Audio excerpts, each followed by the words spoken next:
আবৃত্তি করছি কবি সুনীল গঙ্গোপাধ্যায়ের লেখা কবিতা কেউ কথা রাখেনি। কেউ কথা রাখেনি, ৩৩ বছর কাটল, কেউ কথা রাখেনি। ছেলেবেলায় এক বষ্টমী তার আগমনী গান হঠাৎ থামিয়ে বলেছিল, শুক্লা দ্বাদশীর দিন অন্তরাটুকু শুনিয়ে যাবে।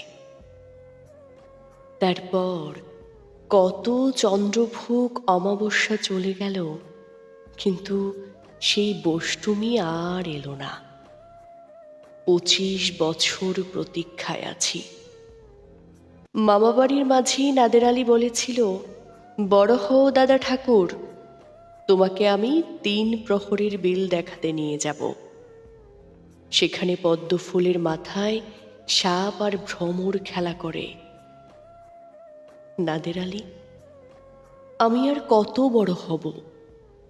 আমার মাথা এই ঘরের ছাদ ফুঁড়ে আকাশ স্পর্শ করলে তারপর তুমি আমাকে ৩ প্রহরের বিল দেখাবে?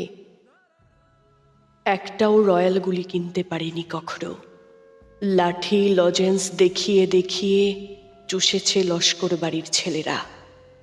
ভিখারির মতন চৌধুরীদের গেটে দাঁড়িয়ে দেখেছি ভেতরের রাস উৎসব। অবিরল রঙের ধারার মধ্যে সুবর্ণ কঙ্কন পরা ফর্সা রমণীরা কত রকম আমোদে হেসেছে, আমার দিকে তারা ফিরেও চায়নি। বাবা আমার কাঁধ ছুঁয়ে বলেছিলেন, দেখিস একদিন আমরাও। বাবা এখন অন্ধ, আমাদের দেখা হয়নি কিছুই। সেই রয়্যালগুলি, সেই লাঠি লজেন্স, সেই রাস উৎসব আমায় কেউ ফিরিয়ে দেবে না। বুকের মধ্যে সুগন্ধি রুমাল বেঁধে বরুণা বলেছিল, যেদিন আমায় সত্যিকারের ভালোবাসবে সেদিন আমার বুকেও এরকম আতরের গন্ধ হবে। ভালোবাসার জন্য আমি হাতের মুঠোয় প্রাণ নিয়েছি, দুরন্ত সারের চোখে বেঁধেছি লাল কাপড়।